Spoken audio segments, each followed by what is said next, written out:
The UN General Assembly convenes tomorrow for a four-day session aimed at getting more than 100 governments to cooperate in a worldwide crackdown on drug traffickers. This follows last week's drug summit in Cartagena, where President Bush met with the leaders of Colombia, Bolivia, and Peru. But there's another South American country that's becoming a key player in the drug-running trade. Doug Tennell looks tonight at the Ecuador connection. A team of U.S. agents and national police patrol the rivers of southern Ecuador.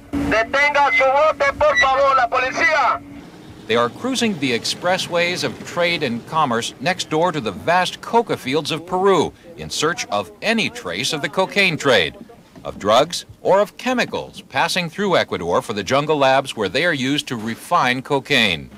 Agents say they see signs of increasing activity in Ecuador by Colombia's cocaine cartels. And with the pressures that are being put on Colombia, the pressures on Peru, the pressures on Bolivia, there's no doubt that problems are starting here.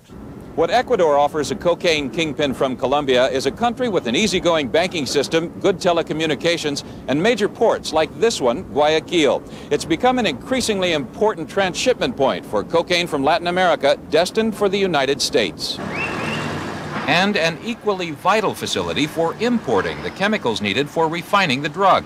From the docks of Guayaquil, vast quantities of chemicals simply vanish from the books in Ecuador after being imported by front companies working for the cartels and shipped off to hidden labs. U.S. officials estimate that 9 out of 10 shipments to Latin America of this chemical, methyl ethyl ketone, wind up in a cocaine lab. 70% of all the chemicals used to refine cocaine, they say, are produced by U.S. companies. The DEA is moving to restrict shipments of the chemical. A new U.S. law prohibits American firms from exporting chemicals to companies suspected of fronting for the cartels. But because this shipment came to Ecuador from a U.S. firm's subsidiary in Germany, it nearly made it through. Here at our customs, we don't have any system or equipment for detecting drugs. The night patrols on the riverways turn up little. According to one estimate, as much as half of all the cocaine in America is shipped through Ecuador, and yet there has never been a major bust here.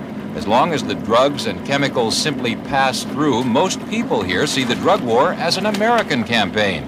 U.S. officials face an uphill battle trying to convince Ecuadorians they have a drug problem too. Doug Tennell, CBS News, on the Zarumilla River, Ecuador. Colombian officials report left-wing guerrillas kidnapped the mayor of a southwestern Colombian city today. The guerrillas are said to be from the same group responsible for kidnapping 3 Americans in Colombia last week to protest President Bush's trip there.